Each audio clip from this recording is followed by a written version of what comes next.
21वीं सदी के आज के भारत में हमारे पास दो चीजें बहुतायन में है। पहली डेटा और दूसरी टेक्नोलॉजी। साइंस के क्षेत्र में भारत तेजी से वर्ल्ड के टॉप कंट्रीज में शामिल हो रहा है। 2015 तक हम 130 देशों की ग्लोबल इनोवेशन इंडेक्स में 81 नंबर पर थे, लेकिन 2022 में छलांग लगा करके 40वें नंबर पर पहुंच गए।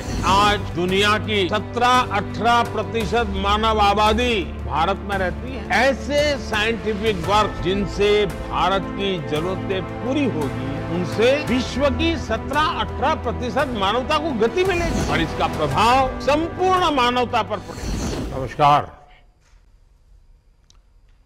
आप सभी को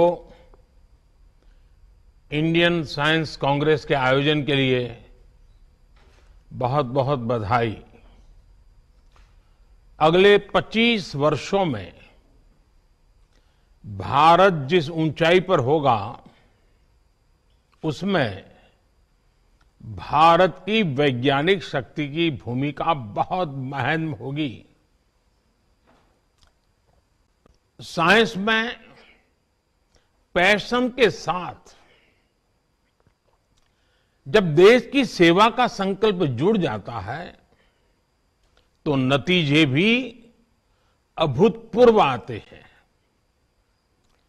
मुझे विश्वास है, भारत की साइंटिफिक कम्युनिटी भारत को 21वीं सदी में वो मुकाम हासिल कराएगी जिसका वो हमेशा हकदार रहा है। मैं इस विश्वास की वजह भी आपको बताना चाहता हूं। आप भी जानते हैं कि ऑब्जर्वेशन साइंस का मूल आधार है। ऑब्जर्वेशन के जरिए आप साइंटिस्ट पैटर्न फॉलो करते हैं, फिर उन पैटर्न्स को एनालाइज करने के बाद किसी नतीजे पर पहुंचते हैं। इस दौरान एक साइंटिस्ट के लिए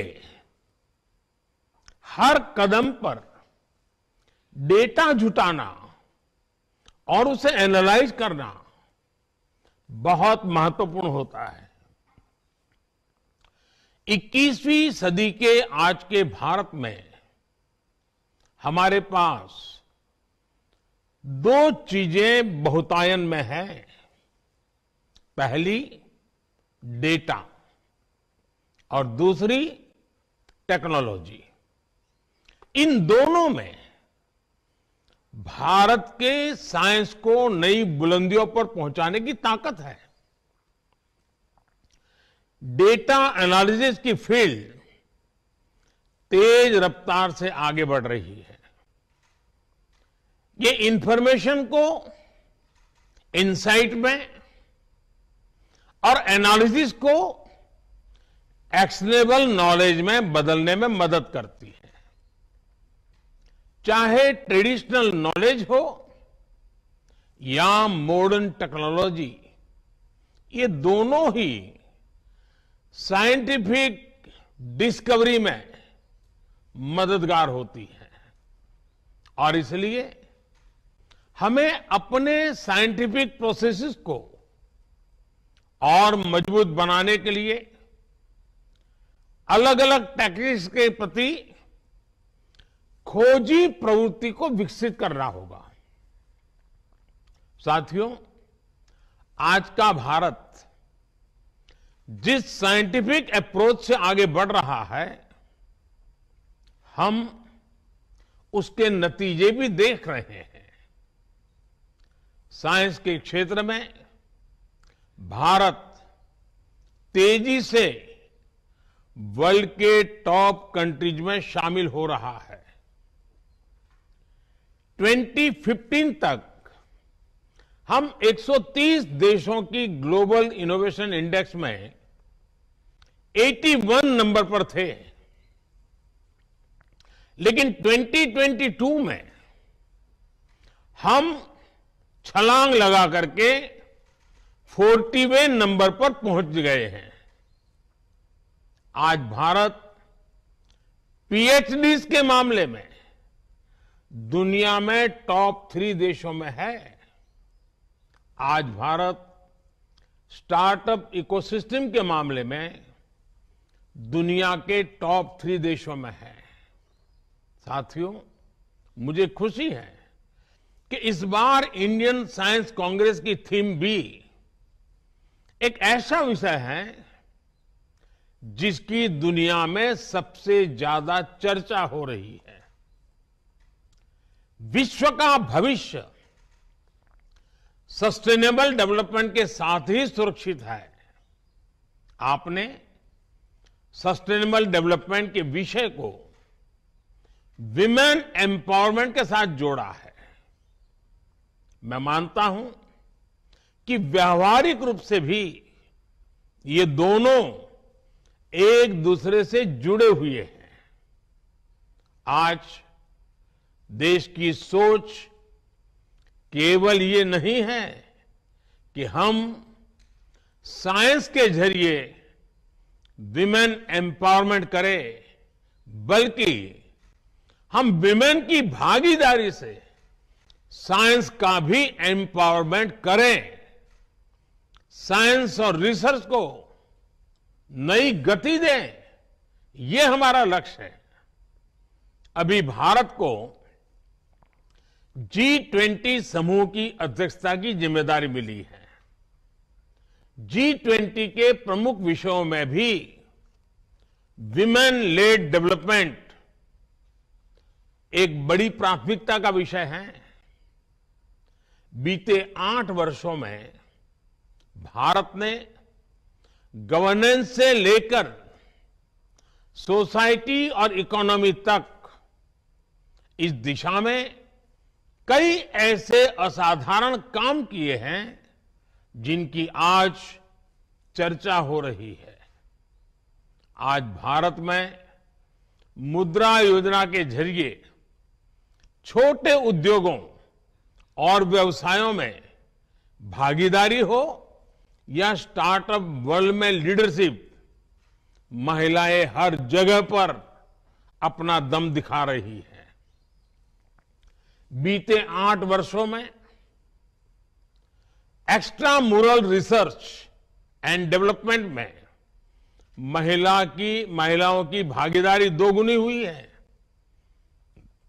महिलाओं की ये बढ़ती भागीदारी इस बात का प्रमाण है कि समाज भी आगे बढ़ रहा है और देश में साइंस भी आगे बढ़ रही है।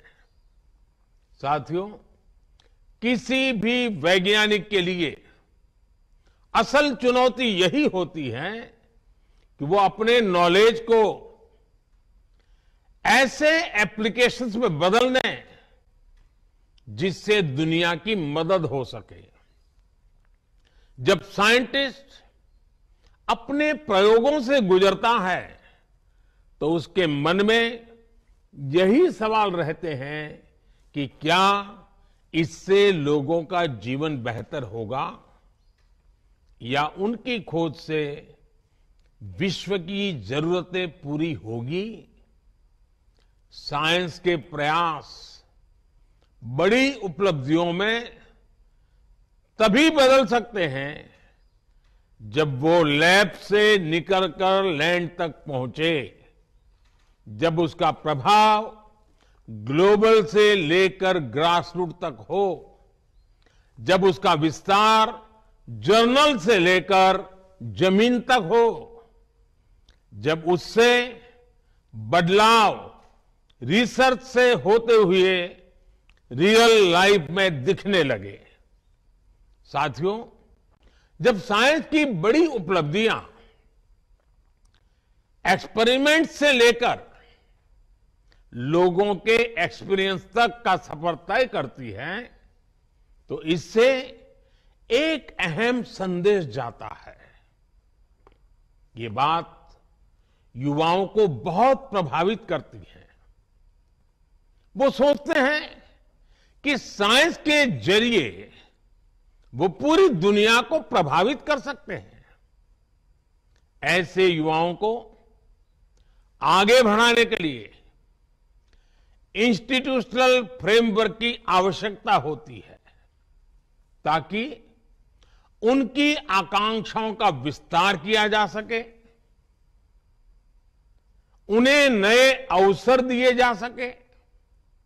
मैं चाहूंगा कि यहां मौजूद वैज्ञानिक ऐसा इंस्टीट्यूशनल फ्रेमवर्क विकसित करें जो युवा प्रतिभाओं को आकर्षित करे और उन्हें आगे बढ़ने का मौका दे।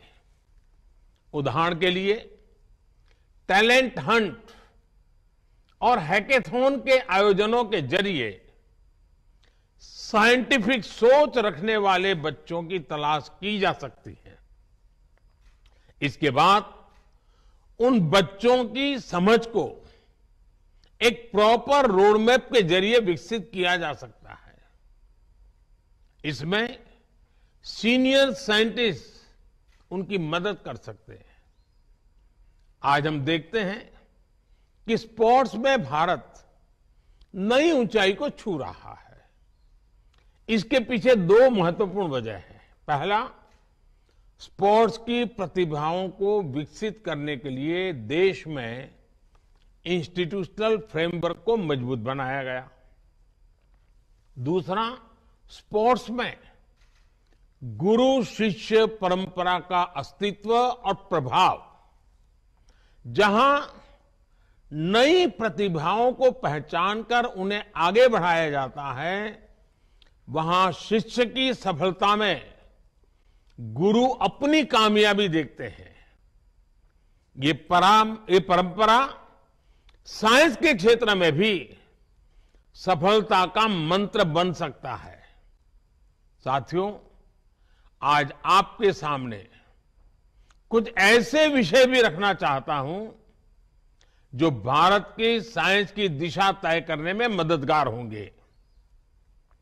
भारत की आवश्यकता की पूर्ति के लिए भारत में साइंस का विकास, ये हमारे वैज्ञानिक समुदाय की मूल प्रेरणा होनी चाहिए।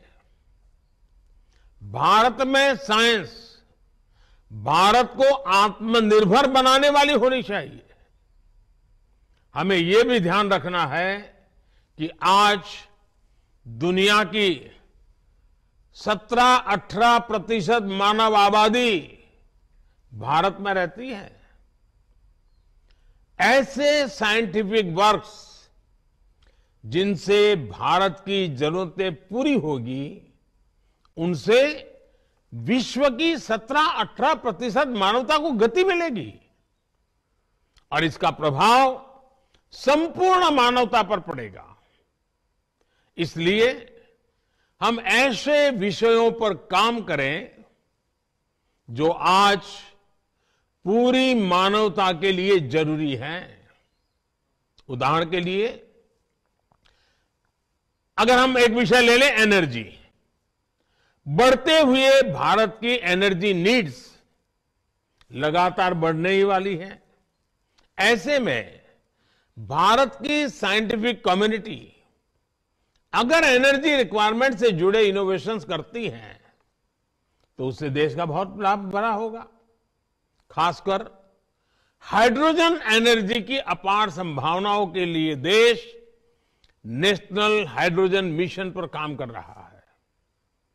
इसे सक्सेसफुल बनाने के लिए जरूरी है कि इलेक्ट्रोलाइजर जैसे विभिन्न एसेंशियल कंपोनेंट्स देश में ही बने। इस दिशा में अगर किन्हीं नए ऑप्शन की गुंजाइश है तो उस दिशा में भी रिसर्च हो। हमारे वैज्ञानिकों को और इंडस्ट्री को इसके लिए साथ मिलकर काम करना होगा। साथियों, आज हम एक ऐसे दौर में जी रहे हैं जब मानवता पर नई नई बीमारियों का संकट मंडरा रहा है। हमें नए वैक्सीन तैयार करने के लिए रिसर्च एंड डेवलपमेंट को बढ़ावा देना होगा। जैसे आज हम बाढ़ या भूकंप जैसी त्रासदियों से निपटने के लिए पहले से तैयार रहते हैं, उसी तरह हमें इंटीग्रेटेड डिसीज सर्वेलेंस के जरिए समय रहते बीमारियों की पहचान करनी होगी और उससे निपटने के उपाय करने होंगे।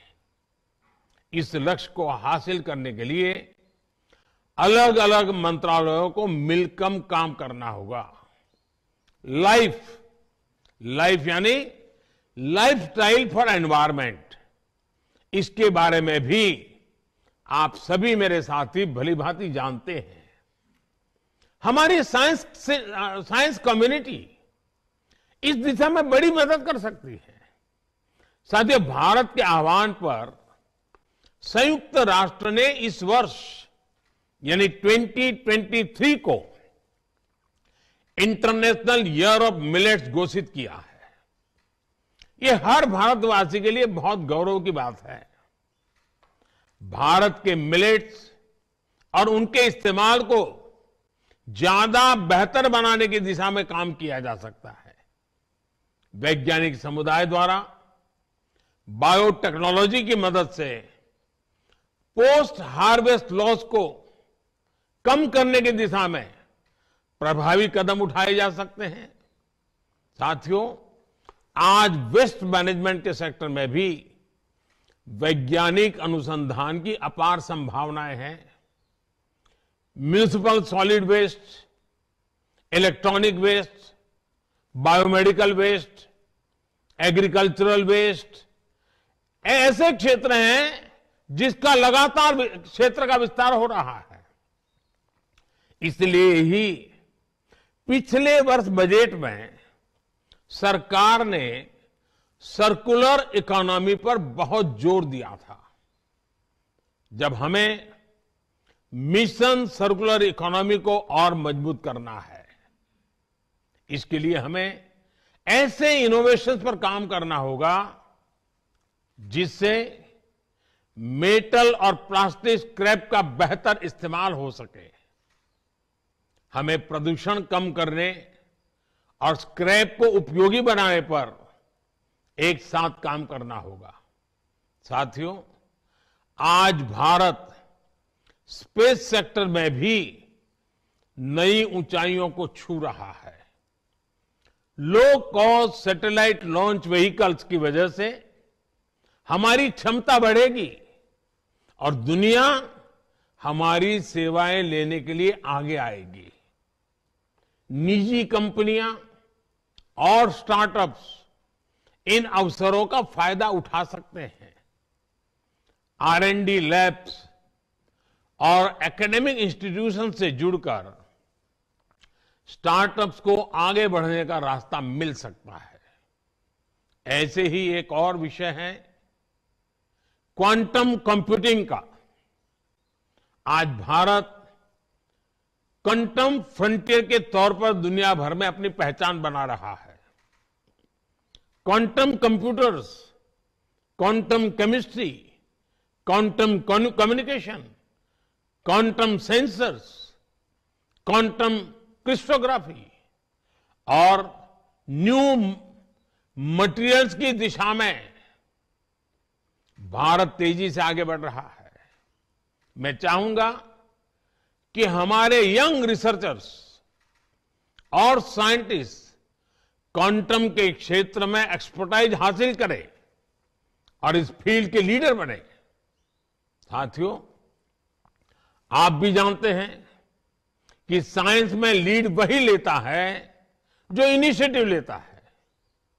इसलिए दुनिया में क्या चल रहा है हमें ये तो देखना ही है, लेकिन साथ ही जो काम कहीं नहीं हो रहे, जो फ्यूचरिस्टिक आइडियाज हैं, उन पर भी फोकस करना है। आज दुनिया में AI, AR और VR की बात हो रही है। हमें उन विषयों को अपनी प्रायोरिटीज में शामिल रखना होगा। सेमीकंडक्टर चिप्स की दिशा में देश कई बड़े कदम उठा रहा है। समय के साथ सेमीकंडक्टर चिप्स में भी नए इनोवेशंस की जरूरत होगी। क्यों न हम देश के सेमीकंडक्टर पुश को अभी से फ्यूचर रेडी बनाने की दिशा में सोचे। देश इन एरियाज में इनिशिएटिव लेगा, तभी हम इंडस्ट्री 4.0 का नेतृत्व देने में सक्षम होंगे। साथियों, मुझे विश्वास है इंडियन साइंस कांग्रेस के इस अधिवेशन में विभिन्न रचनात्मक बिंदुओं पर भविष्य का स्पष्ट रोडमैप तैयार होगा। अमृतकाल में हमें भारत को मॉडर्न साइंस की सबसे एडवांस लेबोरेटरी बनाना है। इसी कामना के साथ आप सभी का बहुत बहुत धन्यवाद और इस समिट के लिए मेरी अनेक अनेक शुभकामनाएं। नमस्कार।